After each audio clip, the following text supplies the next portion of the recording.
Thanks for joining us this morning for the Age of the Entrepreneur, Tips, Trends, and the Truth. My name is Brian Moran. I'm the founder and CEO of Moran Associates. That doesn't mean a whole lot to you guys right now, but I've spent about 26 years publishing magazines and newspapers for business owners. I was at the Wall Street Journal, Inc. magazine, Entrepreneur, Success. I think I might be the only salesperson that has been at all four of those publications. And then I ran my own publishing company, and among other magazines, I published the SBA's title for about 8 or 9 years. I'd like to introduce our two panelists that are joining me today. They will introduce themselves, and what we'll do is we're going to talk a little bit about what's happening with entrepreneurship and small business today. We're going to ask a series of questions. I'll ask them, and at about 11:40, we'll open it up for any questions that you have. So I'll give a final question, then anything you want to ask us, feel free to do so. Okay, so John Meyer. John is a marketing leader at Company Corporation. He and his team basically help business owners incorporate their business anywhere in the country. He also happens to be married to a small business owner. What do you have, about 20 people in the company? About 20. 20 people in the company, so he knows firsthand the trials and tribulations of running a small business. And he's actually a proud graduate of Loyola University right here in Baltimore. Jack Bienko is Deputy Director of Entrepreneurship at the U.S. Small Business Administration. He has a fancier bio. Jack leads many of the SBA's entrepreneurial outreach strategies. He works on intergovernmental and public-private partnerships to foster innovation and leverage public resources. And on the weekends, he tells me he can be found playing baseball on the fields of Maryland. So with that, let's, why don't we do this? What I'd like to do is, John, why don't you tell us like what you do on a day-to-day basis in working with business owners? Sure. Good morning, everyone. As Brian mentioned, I work with entrepreneurs all across the country and actually all across the globe that are looking to incorporate in the United States. And I work up in Wilmington, Delaware, so just up 95. I work for a company. The parent company is called Corporation Service Company, and it dates back to 1899. The two gentlemen that wrote the Delaware corporate laws founded this company. So they wrote the laws on like a Tuesday and started the company on like a Wednesday, Thursday. So a great example of capitalism there. But the small business brand is called the Company Corporation, and I lead a team of professionals that help entrepreneurs. We get about 1 million to 1.5 million entrepreneurs that are coming to our websites each and every year to learn more about incorporating, about starting a business, what type of business licenses that you need. And you can find our websites. It's incorporate.com and llc.com. Both were registered basically in 1993, so we're one of the pioneers in getting that service online. You might be familiar with some other competitors that are out there. LegalZoom, we play in the same space as LegalZoom, as well as Rocket Lawyer, which is a new fast-growing company out of San Francisco. So we work each and every day through offline strategies, so direct response TV and radio, and then partnerships and affiliates that are driving traffic, as well as digital, so paid search, SEO, remarketing, a little bit of social. Those are kind of the three buckets. It's digital, direct response, TV, radio, and then affiliates and partners. Great. Jack, what are you doing at the SBA these days? Lots. So for those of you that aren't familiar with the U.S. Small Business Administration, we're an independent federal agency whose mission is to support the nation's entrepreneurs, whether you're interested in entrepreneurship or actively in the small business community. We're most known, and we're 60 years old this year. We were originally founded to help underwrite a lot of lending throughout the nation. So we have hundreds of relationships with large banks, smaller banks, and as the financial world sort of evolves, the SBA is keeping up with that. We also do a ton of work trying to protect and enhance the small business buy from the U.S. government's perspective. And my role includes one of the unique areas of SBA, which is where we partner to provide mentorship, training, and coaching. So that keeps me pretty active with folks from different sectors, such as Brian and John and a lot of other folks, including university leaders, nonprofit organizations, the evolving world of digital solutions as that relates to mentorship. In total, SBA has about 70 district offices, including one about 6 miles from our current hotel here. We have about 2,000 funded locations. Again, the universities and nonprofits. An average city might have about 6 SBA offices in it, whether it's us directly or one of our partners. We guarantee, I mentioned our lending, every day of the year we underwrite approximately $300 million every work day of the year. So a lot of underwriting throughout the nation. So we take it pretty seriously during economic downturns and how the nation tries to keep and use small businesses entrepreneurship as somewhat as the historical stabilizer of the economy, which is really important, especially as we talk to other global leaders. And finally, then we're deploying in that mentor world about 15,000 men and women that provide training workshops at public libraries, are doing things with online MOOCs, massively open online courses, and other sort of cool tools. So that keeps me pretty busy interacting with different parts of the government, corporate American partnerships, or directly with our mentors. Great. Before I get into the questions, I want to make sure that I ask the appropriate ones. Just by a show of hands, how many people here are small business owners? Okay. Small business owners. How many people here work for companies or with companies, like with small businesses? So you either work with small business, all right. So a lot of you guys are targeting small business owners. So we can frame our answers accordingly. Jack, why don't I start with you? What is the state of entrepreneurship right now in the U.S.? Sure. A general question. Yeah. So it's an interesting dialogue if you read a lot about entrepreneurship, the economy. On one hand, you'll see some studies coming out, and a lot of this was publicized over the last month or two, some studies coming out of organizations like the Kauffman Foundation or other organizations that are active in the small business community, talking about entrepreneurship is on the decline.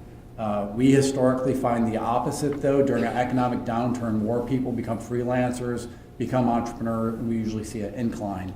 So the academics would probably argue a definition of entrepreneurship churning in small businesses. So at times we might have right now a slight decline with some business failures, honestly, but we find more people are becoming active. We also find a lot of interest from younger generations that where they may have wanted to work for a well-known brand in the future, whether they're in school or they're sort of working on their career plans. Now it's almost automatic that the teenagers and 20-year-olds want to become an entrepreneur. So we're seeing a lot of interest in people tinkering with entrepreneurship, and I think we're going to talk a little bit later about sort of the new tools we have to do startups. Mm-hmm. So we're finding, it's a dynamic economy we're in. A lot of the PhDs that run SBA's Office of Advocacy, if you're really into numbers, the SBA's Office of Advocacy is an independent research arm. So they put out a lot of numbers about these issues. And when I debate with them sort of in the hallways at SBA headquarters, they talk a lot about a reset of the American economy. We're probably not under an ebb and flow. We're going to go back to an old economy, an old reality, but we're more in a global reset. So we're going to see new forms of entrepreneurship, or what they're saying. Okay. John? Just like Jack was saying, we see small businesses each day incorporate at our sites. So we're a good barometer to see how the economy is doing from a small business standpoint. And as Jack mentioned, when you see the economic downturn, the actual small business rate actually goes up. So we start to see that increase. So people that maybe have been in a job, maybe laid off, maybe their 401k has grown in a surging stock market and starting to go down, they'll now take that leap and start their own business. So we certainly see a rise in small business activity now. The other interesting thing from a entrepreneurship standpoint is kind of the maker economy. So you start to see people that are starting to take their hobbies, Etsy shops,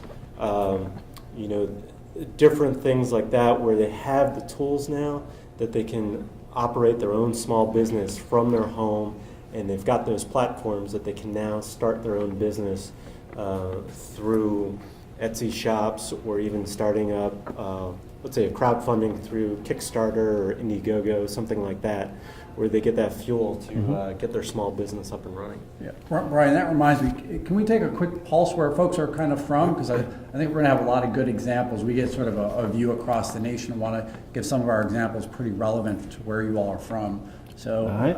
How about Baltimore or Baltimore area? DC? Anywhere else? New York? Okay. Philly, all right, so New York? mid-Atlantic and north. Yeah, Okay. there you go. Cool. It's true, though. The economy can vary widely for small business owners depending on what area you're from. Some of the stuff that we talk about up here is definitely not applicable down south, Midwest, or the West Coast because they're dealing with their own issues. And speaking of that, as somebody who's I've spent half my career as an entrepreneur, the other half in corporate America. I will tell you that being an entrepreneur is definitely more rewarding for me, but it's the roller coaster. You know, if you don't like roller coasters, maybe entrepreneurship is not for you. But it brings up a question that we ask all the time when we talk to companies, and that's the most basic question: what keeps you up at night? So I'll start with John. What in all of the dealings that you have with business owners, what do you find are the one or two things that are keeping most business owners up? Well, I'm going to start with my focus group of one, which is my wife as a small business owner. Is probably the easiest thing to say what's keeping her up at night. We also have 2 kids under 2, so that tends to keep us up quite a bit as well. But you know, payroll. If you've got employees and every 2 weeks you have to hit that payroll, that's certainly going to keep you up at night. Beyond the stresses of you know, payroll and making that rent payment, which are usually your 2 largest expenses as a small business owner, what I start to see is you know, there's questions about health insurance. There's a lot of confusion around the Affordable Care Act with small business owners, and then also compliance from the standpoint of registrations, licenses, permits. Do I have what I need in my local jurisdiction to actually do the business, or am I going to get stuck in some type of situation where authorities are going to come after me and give me a fine? So when you talk about payroll and rent, I think it's a larger subject than that is cash flow. I mean, that to me is and I'll let you, I think you're going to talk about compliance, but I think a larger issue is that it's the kind of the uncertainty of cash flow. And if you're not watching, you know, the payables, if you're 1 day late, they're knocking on your door.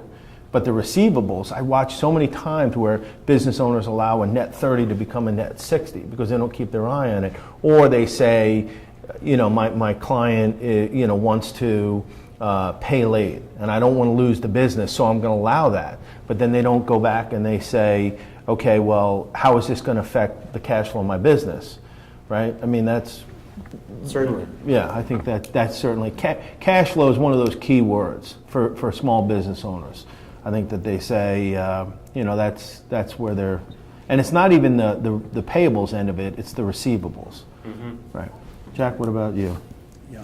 So we see a lot of macro issues, and then when I'm able to sort of get out across America here, sort of more at diners and coffee shops, when I get a chance to sit down with some business leaders. So some probably not surprising things, financing across the board, an exploration of new financing models, you know, where in the traditional sense credit plays a role now, whether you have a great idea, not a great credit track history, or the opposite, you know, end of the spectrum. How are people looking at you? Again, whether it's your traditional Mr. and Mrs. Banker or new models of crowdfunding and peer lending, and everybody's sort of enamored with angel and venture capital nowadays, whether or not they're in that sort of market of what investors are looking at. John mentioned sort of having kids, so we're also trying from the U.S. government perspective, not only traditional business lending, but realizing that entrepreneurs are a really unique subset, so they're balancing mortgages, business needs, family finances, and that stuff. And we found, obviously, during the sort of early beginning of the economic downturn that those realities were really sort of causing a lot of stress in families and the economy as a whole. Talent, keep on, talking to folks of all types, how to recruit talent and employees and retain folks, not only from a skill set, but whether those folks are going to be local or folks are going to be virtual workers across the nation. How do you deal with sort of needs if you're lucky enough to find the right talent for your firm? How are you going to retain folks based on their interests, their lifestyle, and then some demographics, younger workers and cultural norms versus some older workers who are re-entering the job force. But we find that small businesses, if they have a game plan, they know they're going to pursue markets, they're lucky enough to have financing, they know it's the team that drives the success. I suspect the same thing with you all. You really need to have your key players in place, and hopefully you retain them because competitors are scouting for talent. So, there's a lot of dialogue about that. We find a lot of people are going to our coaches and our mentors and our universities talking about attracting talent, retaining them, and building and growing that firm so people are poised for growth.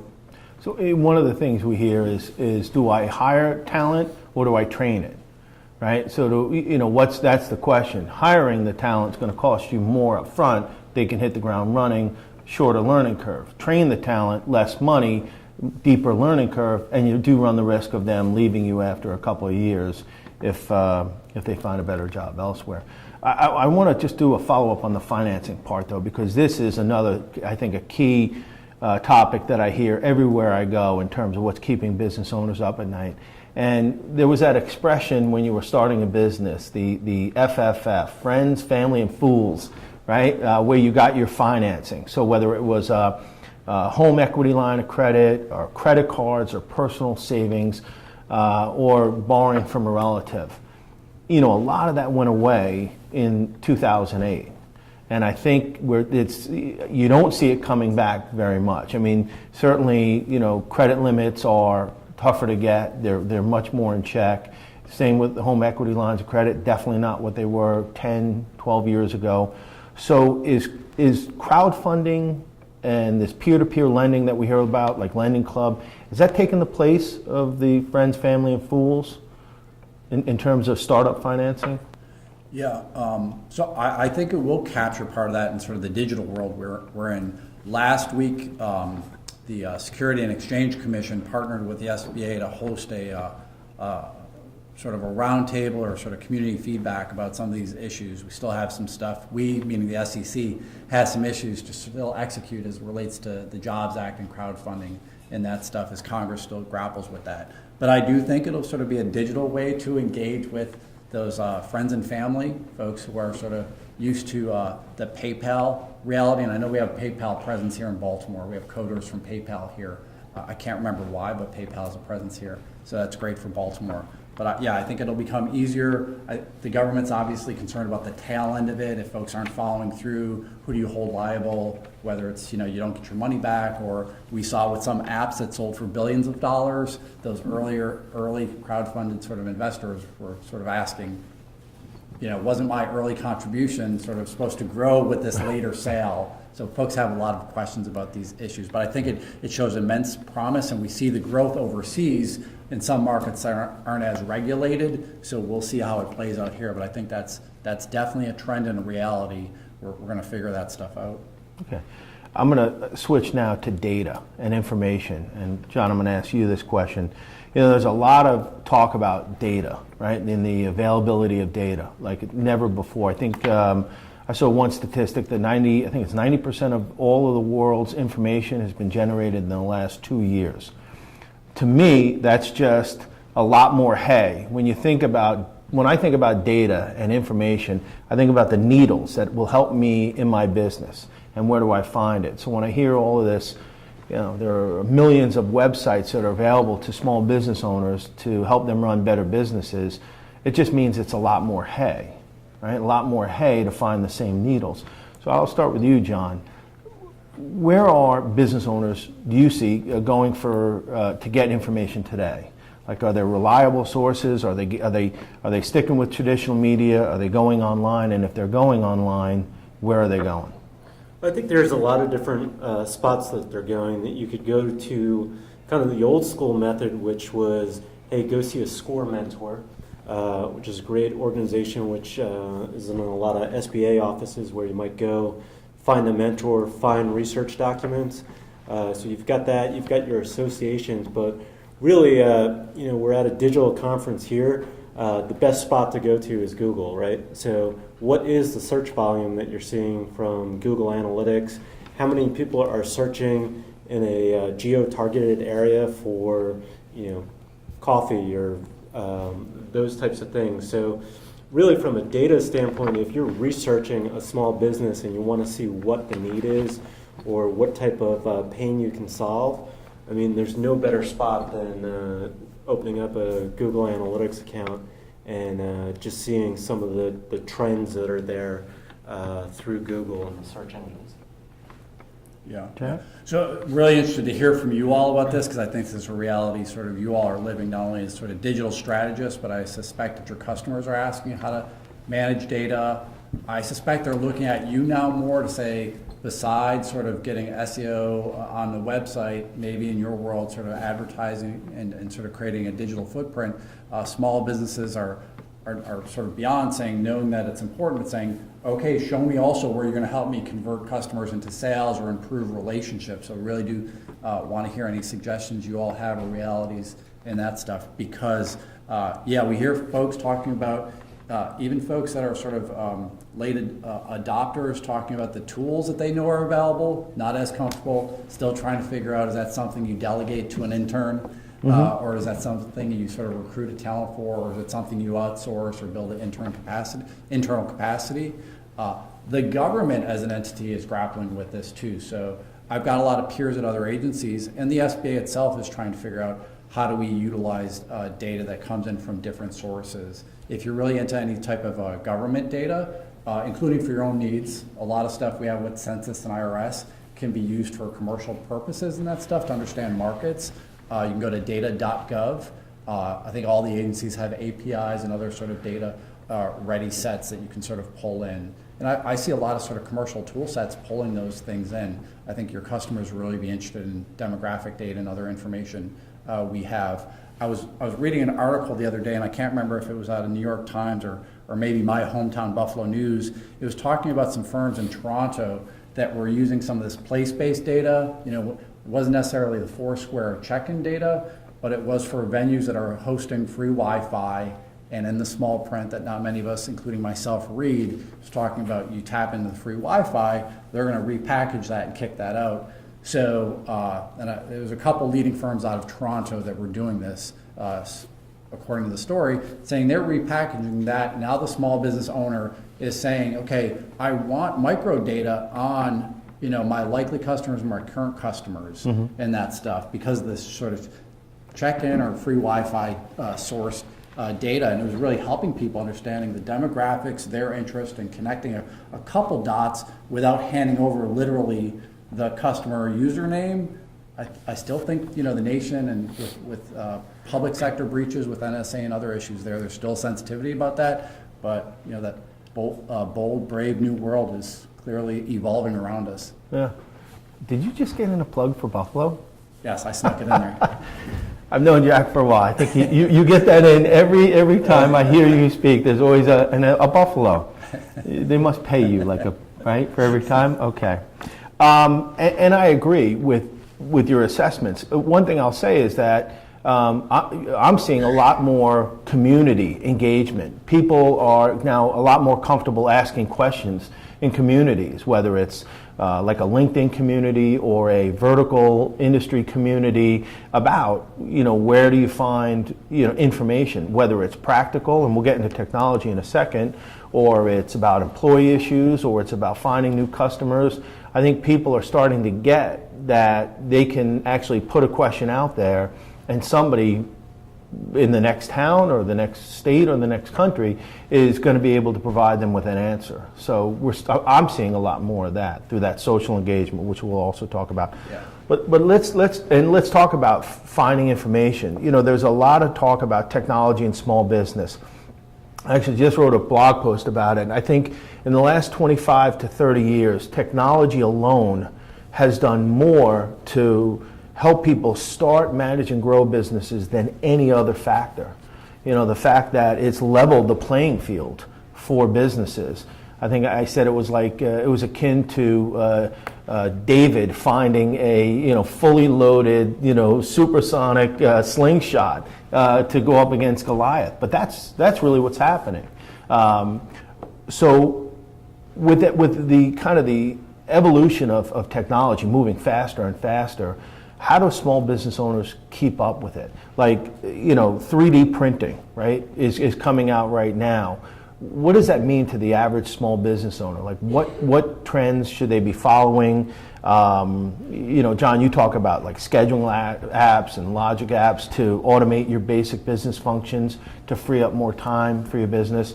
Talk a little bit about how technology is playing a role today in helping small businesses start, manage, grow, and even sometimes save their companies.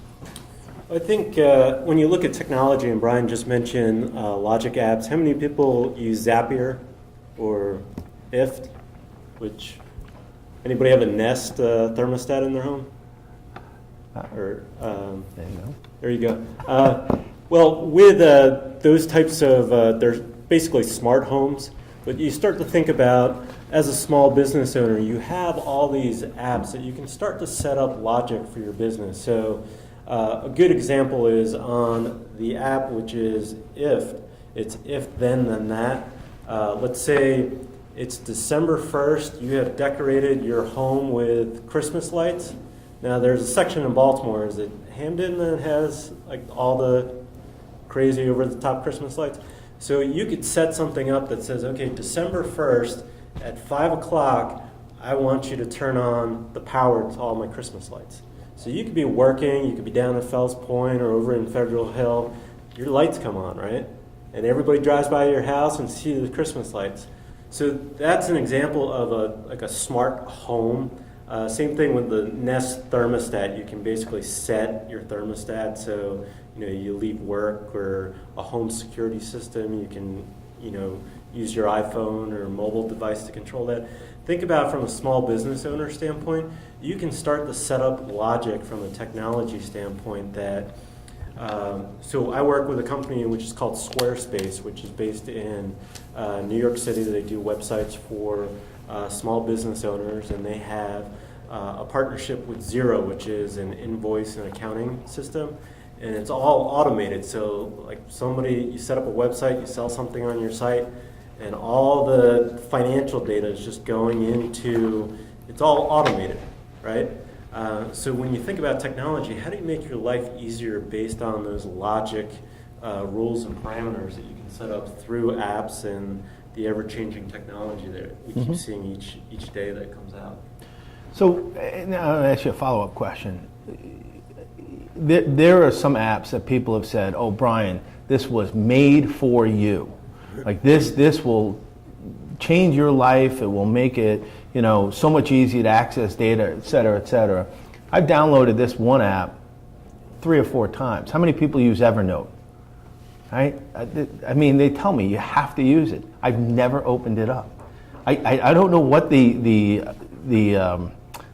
blockage is there, but it's like, I guess the pain point isn't great enough for me in my life to say, okay, I need to figure out this technology. And they say you can learn it in like 5 minutes. But there's some kind, and I see that with a lot of business owners in technology, that if you just take the time, and that's always a question, they'll always say, I don't have time. But that's really just a catchphrase for something larger. They're just trying to put out fires is what they're doing. But you say this technology can help you in your business. It will change the way you do business, and they don't do anything about it. But I think you got to find what works for you. So, do you have Dropbox on? I do. I love that. Dropbox works for you in that maybe you upload your contacts from LinkedIn into Dropbox, or you have all your photos of your kids and travels and everything that go right in the Dropbox. That's an app that works for you. Evernote doesn't. So from a small business standpoint, you just find you can't use everything that's out there, right? Right. So you just try and find the 3 or 4 key pieces that you build your foundation around. So maybe Dropbox is that one key resource, or maybe 2, 3 other ones that are out there. Mm-hmm. Jack, what do you think? Yeah. So it's definitely a pain point that we hear from a lot of small businesses, how to manage their time, Some folks are definitely intimidated by the amount of data or the complexity of market opportunities, whether it's local, expanding into a different sort of realm, whether it's product or service oriented, or a lot of folks are talking about global markets, but just this sort of pressure and crush of how to manage data, information, customer relationships, contact information. So we really do encourage folks to tinker. Our mentors are really, don't push any type of product, but they definitely do say, if you're not managing or addressing technology needs, it's going to be a very difficult battle to win. John was talking a little bit sort of about devices, and we've got this sort of growing trend towards makers and tinkerers across the nation, including in Baltimore. Baltimore has a lot of great sort of maker fairs in the area, as does the expanded Maryland region, and definitely for the folks that go up towards New York City, you've got some leading makers like MakerBot, which is the producer, one of the industry leaders of 3D printing, and had an opportunity to tour that, which was really amazing to sort of see that production out there in Brooklyn. You also have, if folks haven't checked out Quirky, one of my sort of new favorites, sort of a platform of tinkerers and that stuff. They're in Chelsea and New York City. So you're seeing a lot of folks sort of exhausting interests, or just professional makers that are creating devices. Consumers, businesses, enterprise, everybody's looking for smarter ways of doing things. So whether you're using some of these apps or even hardware and that stuff, a lot more folks are doing that. John mentioned Squarespace and their partnership with Xero. I need to check out Xero. But a lot of folks, in terms of just the common stuff of managing your finances with tools, produced by Intuit or FreshBooks and that stuff, is really important for folks. But folks are, from what I hear, looking for that integration. They don't want to learn 30 different tools on top of their managing of people, managing of customers and that stuff. So there's a need, and I think in the marketplace, more folks are building on top of or integrating tools, hopefully for that small business owner. And we often talk about small business owners work 18 hours a day to avoid an 8-hour 9-to-5 job. So really, time is precious. You all are an interesting bunch, and we just want to try to keep you sane. A lot of that is done in the marketplace and what you all are doing for your small business customers. Let's move on to social media, and I'm cognizant of the time. Hopefully you have questions for us, because I'm going to be asking you. But let's talk a little bit about content marketing. There's a lot of talk about it in the marketplace. Content is king. You've got to get your knowledge out there to people who are looking for it via social media. So what does that mean to the average small business owner? I mean, how much are they embracing social media as a tool to create content and share it with? I mean, are they advanced enough to understand that this is a vehicle that will allow them to showcase their expertise, connect with influencers, experts, customers, partners, vendors, or do they simply see social media as a sales tool? Like, I just want to broadcast what I have on special this week, and hopefully somebody buys it. I think from a small business standpoint, and also just from our marketing standpoint, content is all about telling a story. So we work with a local entrepreneur in Wilmington. We sponsor a project which is called Founders Films, and we go out and we interview people that have founded and started a company. So we just sat down with David Cohen, who runs Techstars, which is a huge accelerator.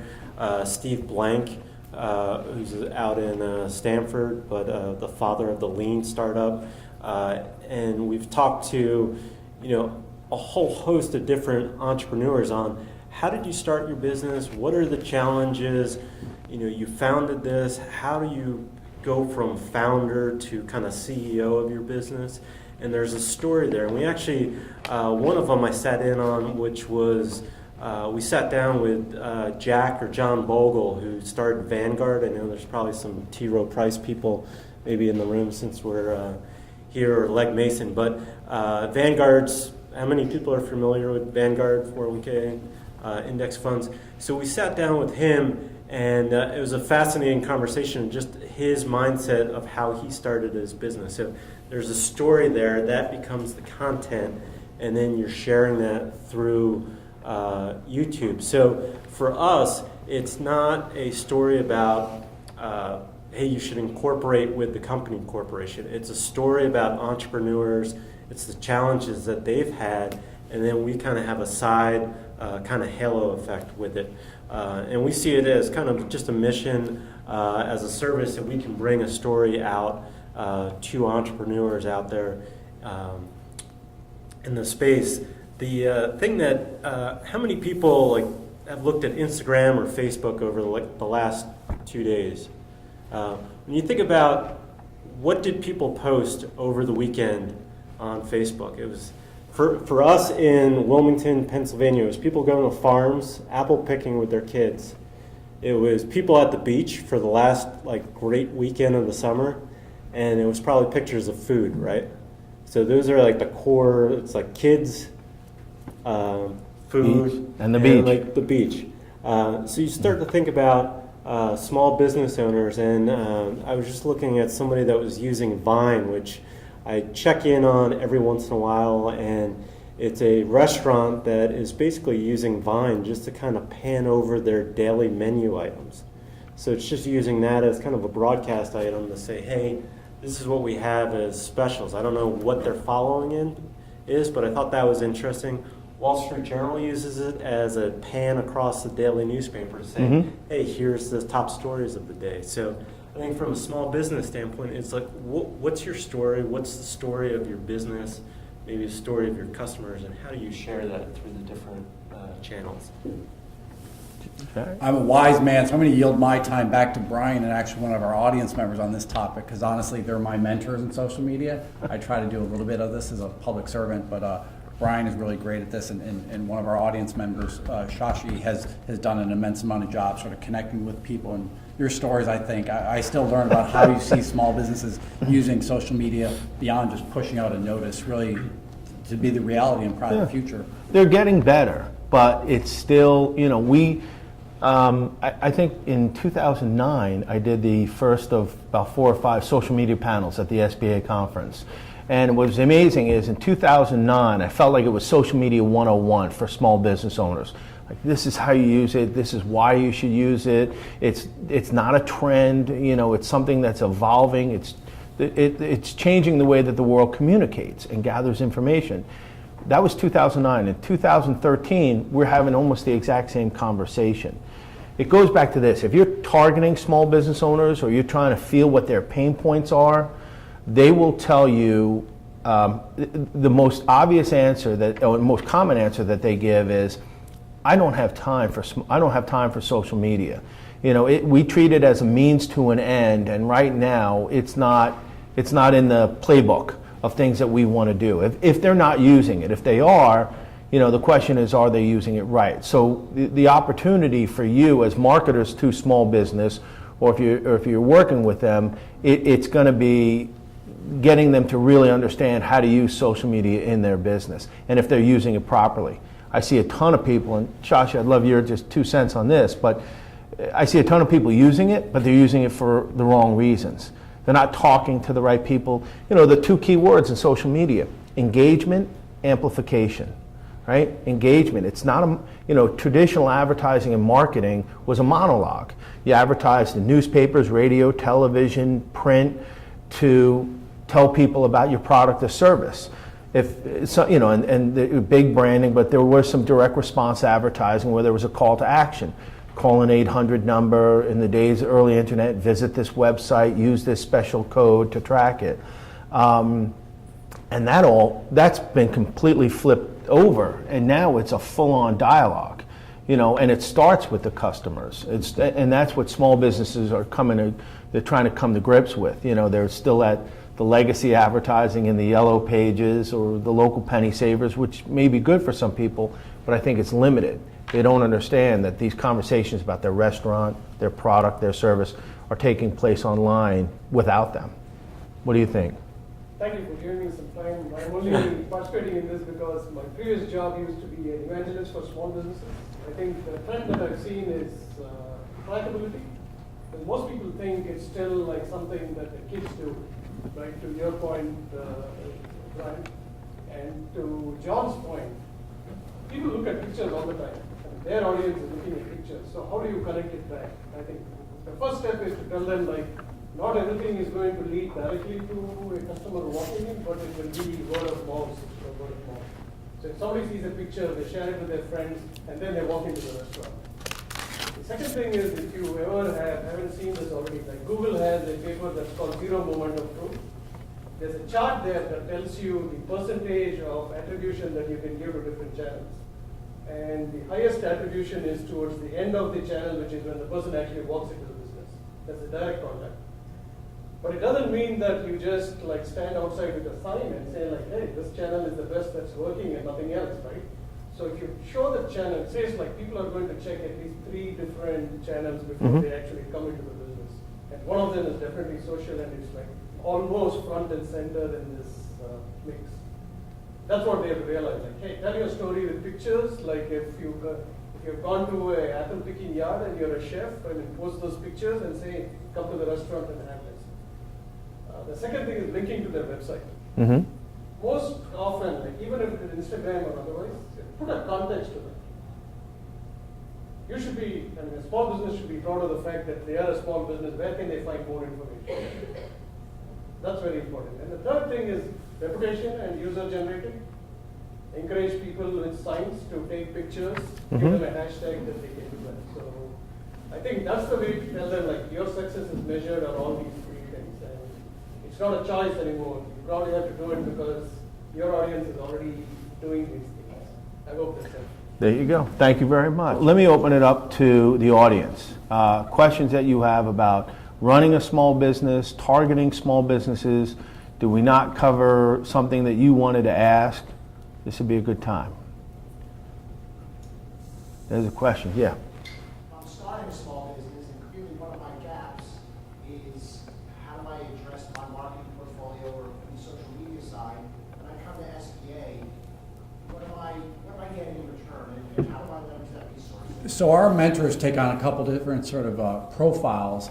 One, you might be, if you're through our university affiliated network, you might be a business school professor or instructor or something like that. So you might have more of a classic business startup type approach. We do have some specialty universities that are into manufacturing or technology to a certain extent, but that's industry focused, and what you're asking is kind of pretty broad, you know, whether digital or you need digital, a digital firm or need digital. Others are volunteers.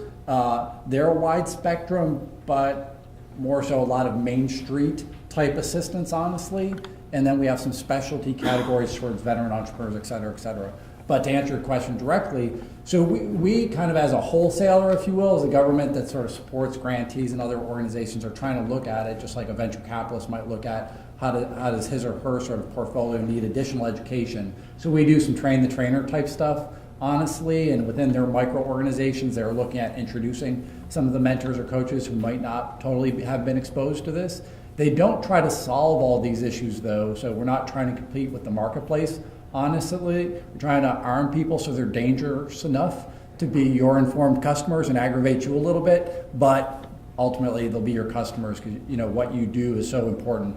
We can't replace that. We're not building any networks to compete with that, and I don't think that would be wise. So we just try to do train the trainer type stuff, introduce them to social media. We have some internal stuff, intranets, to expose them, but whether it's a CPA, a lawyer, or a digital strategist, ultimately the end of the session tends to be, if you need more information, here's how to engage this industry or community, and then people have some questions on how do you find a good vendor, how do you trust them, how do you follow through, what are pay rates and those things. So it's generally always introduction, honestly, but we have a struggle, like a lot of widespread networks, of introducing people to cutting edge issues.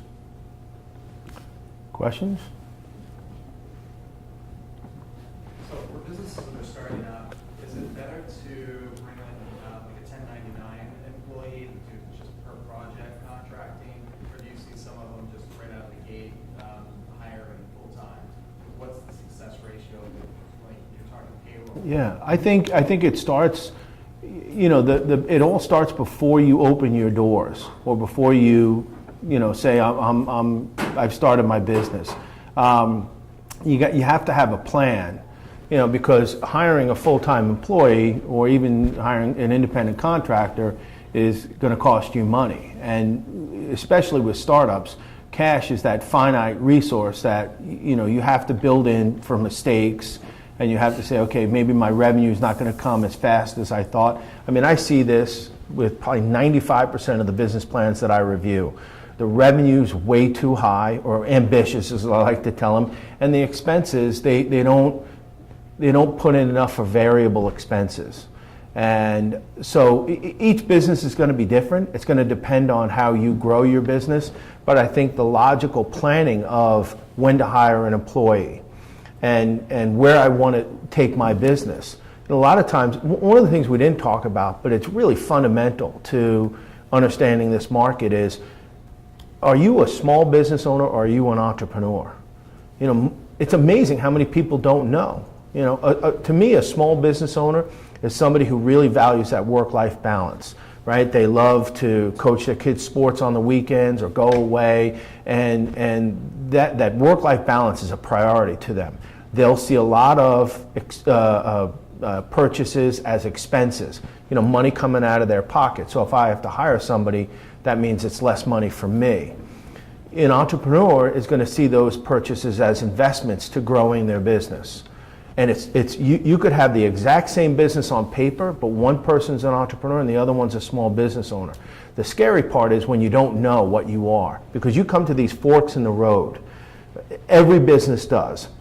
If you get a little bit of success, you come to a fork and it says, do I hire employees or do I not hire employees? Do I open a second location? Do I buy out my competitor? Do I make a capital investment into my company? And what I tell businesses are that you only limit your upside if you stay as a small business owner. That's kind of that safe path, because it's not going to hurt your business. The only way it hurts you is if somebody comes in, steals an opportunity away from you, and eventually steals your customers. But when you start to make decisions as an entrepreneur, you're making investments into your company. If you don't have a real plan for that, it's like you're going higher up on the ladder, and the fall is much further. Like you've committed to a lease in a building. You've opened a second location. My plumber was about to buy his competitor for about $600,000. And after about 2 hours of talking to him, he didn't do it because all he really wanted to do was manage his existing business. He wanted better customers, higher paying customers, but this would have been an albatross around his neck. He would have spent the next 2 or 3 years trying to figure out how to get back to where he was. So to your question, I think that's a larger issue of what type of business owner are you? And then you'll decide, is that an investment in my company to grow it, to take it to a certain level, or is it an expense and where is it taking me? Because I'm capping my upside. A lot of business owners do that. They don't realize it, but they make decisions not to engage in certain activities, like I said, expanding their business, but you don't want to expand your expenses. Anyone want to touch that? I get on a pedestal every now and then. I apologize.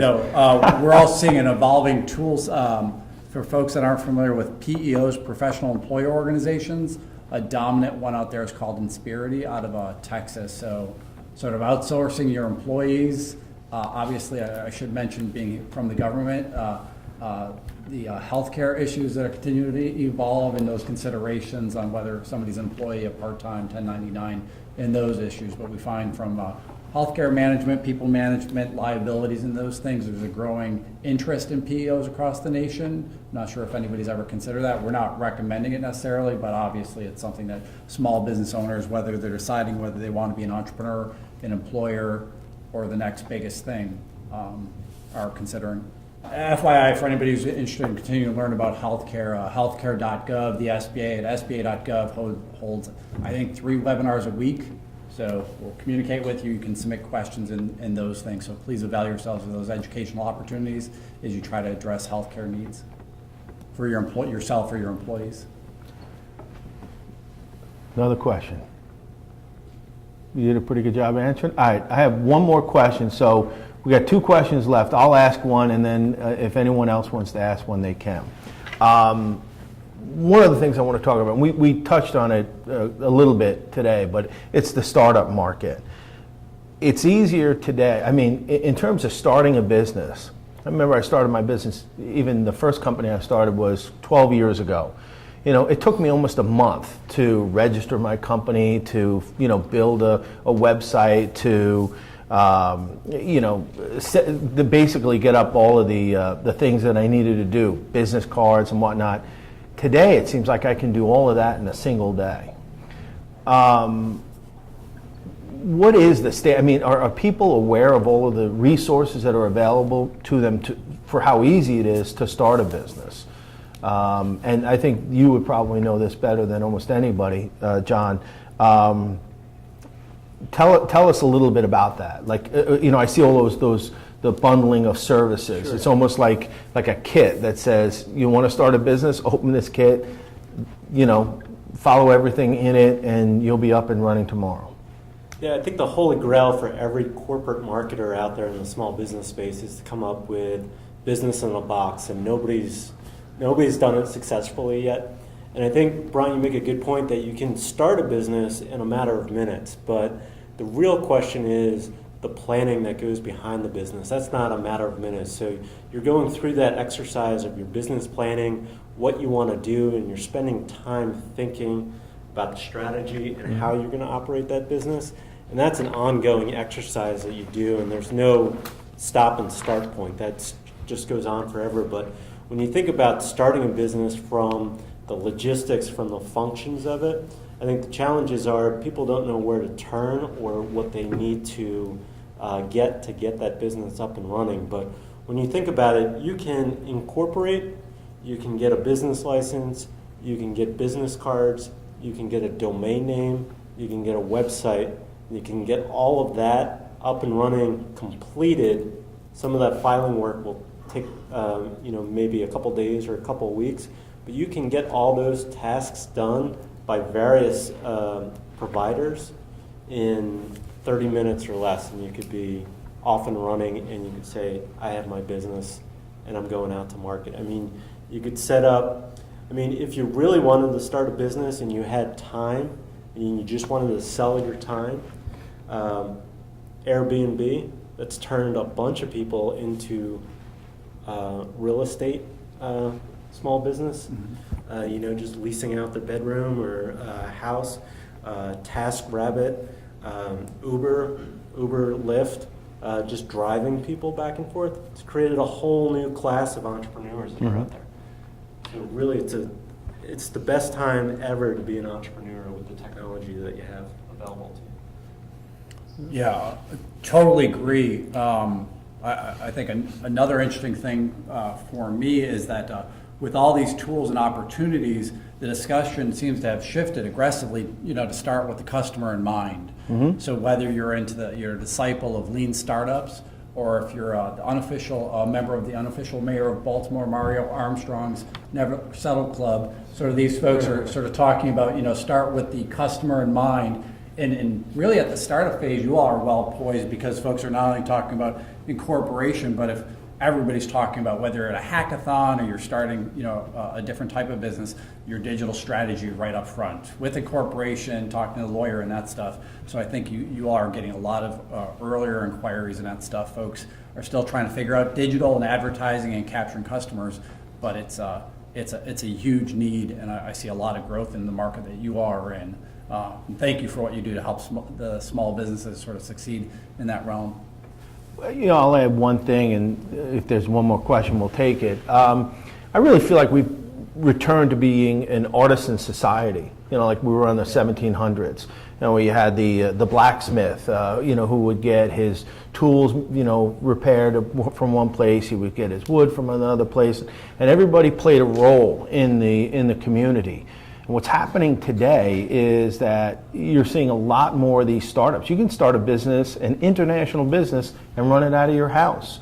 There are services like Elance or Odesk.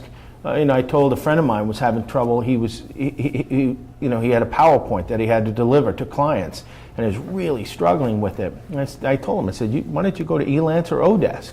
They'll do it for you. You bid it out, and you can pay $75 for a PowerPoint presentation. They'll show you what the rates are going on those sites. And he wrote me back the next day. He goes, that was the greatest site that I've ever seen in my life. I sent it. This woman in Arizona bid on it.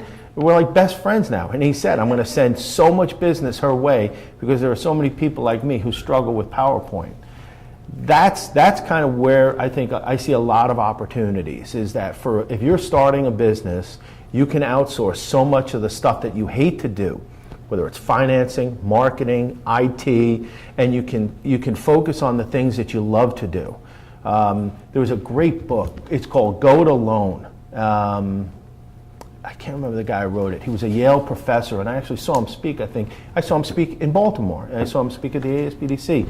Fantastic book. But he talks about the only people you should hire as a business owner are revenue generators, and you should outsource everything else and let those people. So if you're a plumber, hire other plumbers, and then outsource the back end of your business and let the people do what they do best.